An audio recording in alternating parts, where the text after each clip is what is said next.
Hi everyone, in this video we'll see about column, how the column works. So if you can see, I have selected the third column. We can select elements under the column, add elements under the column.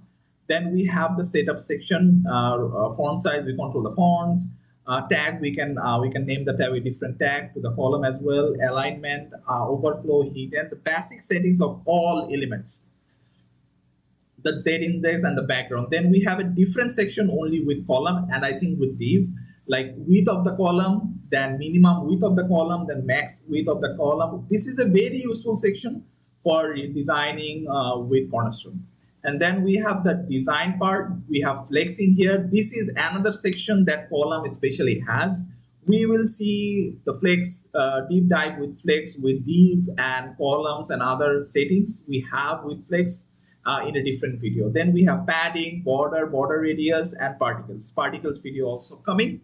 So this is a column settings. Columns are very basic part of a building structure with Cornerstone. So we have section, we have rows, we have column. This is the 3-section process with Cornerstone.